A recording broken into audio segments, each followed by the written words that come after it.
LoreWarrior Online. VQR-2A Vanquisher. Overview.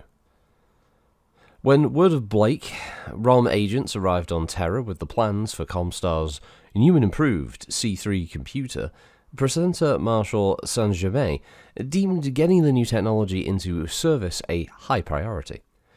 Word of Blake, scientists had soon mastered production of the sophisticated targeting and tracking system, and all that was lacking was a platform to carry it. Though several Starleague era designs were upgraded and were retrofitted with the improved C3, the Presenter Marshal chose to develop a brand new design around it as well. He commissioned militia designers to create a new assault mech, based on the now aging King Crab, but meant to showcase the C3 improved capabilities. He then began searching for a suitable company to produce this design. Scoble Mechworks was the company for which he had been searching, a Terran-based company that had produced the original battle mech, the Mackie.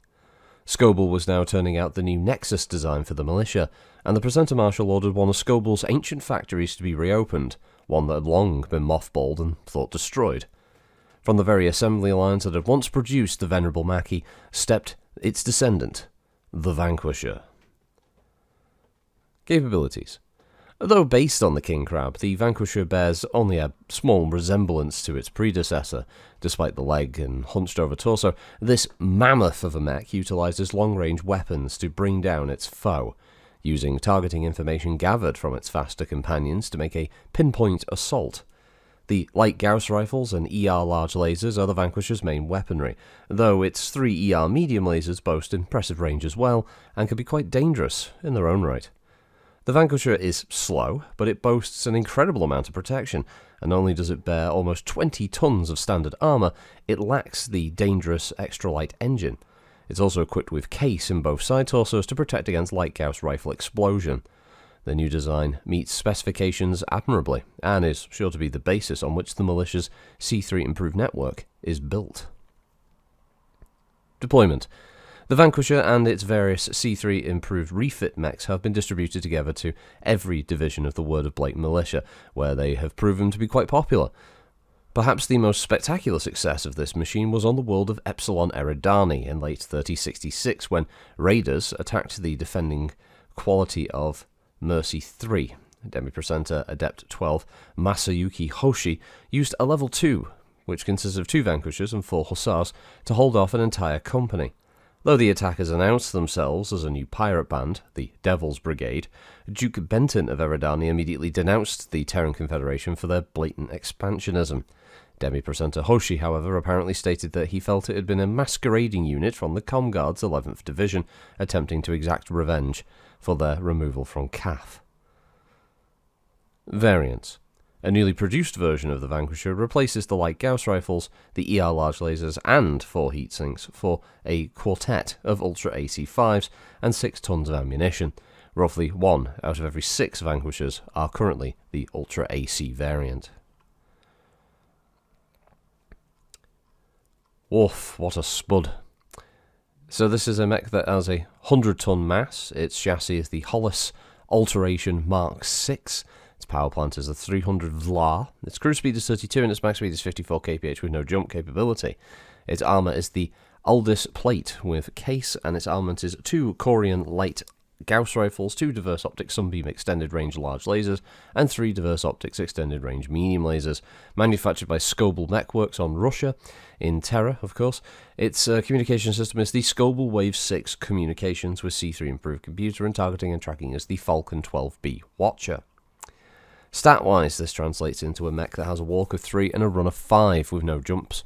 Its heat sinks are 16, 32 overall for its dissipation, and the armour consists of 9 on the head, 47 on the centre torso with 15 on the rear, 32 on the side torsos with 10 on the rear, 34 on the arms, and 42 on the legs.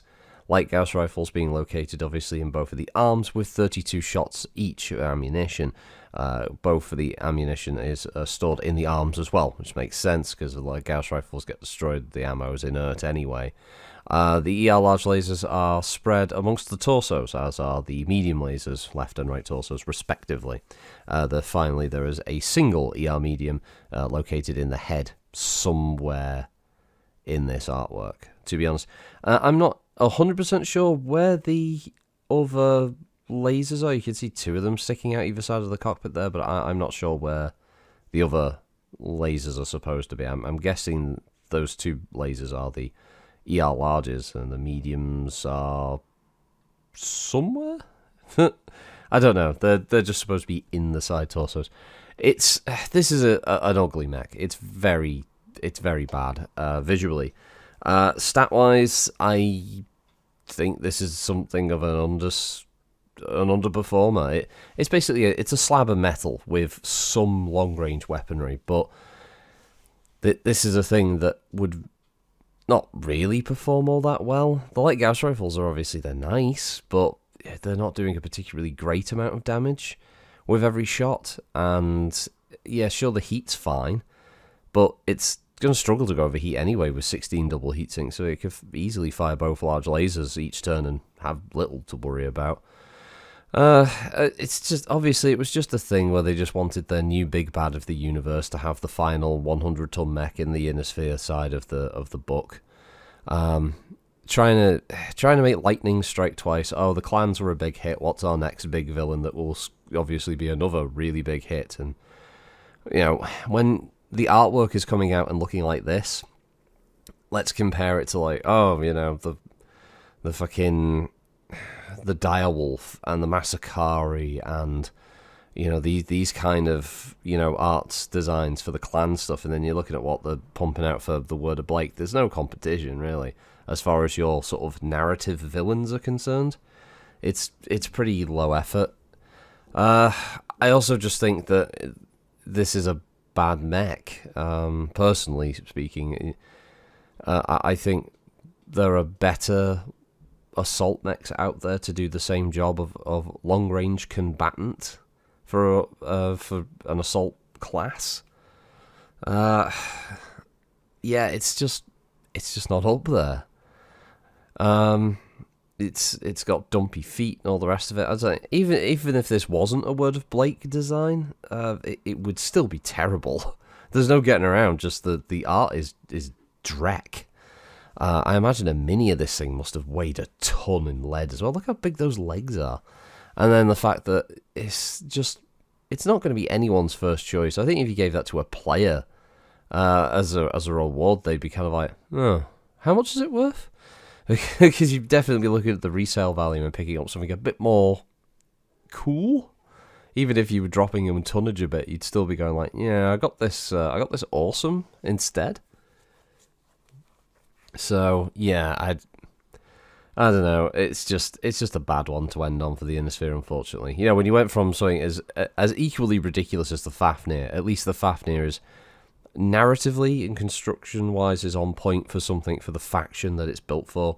Steiner, massive guns, and they're utilizing the biggest and baddest weaponry available to them. And then the Wobbies are coming out with 100-ton sniper. There's not really much as by comparison. I mean, the Sagittaire would rip this thing a new one. It's the same speed, but it can jump. It's actually got more heat sinks, and its weapons will hit more accurately.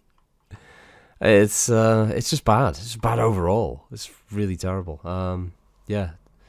But that's the Vanquisher. That rounds out the Inner Sphere side. We'll be going over to the clan content of the book next.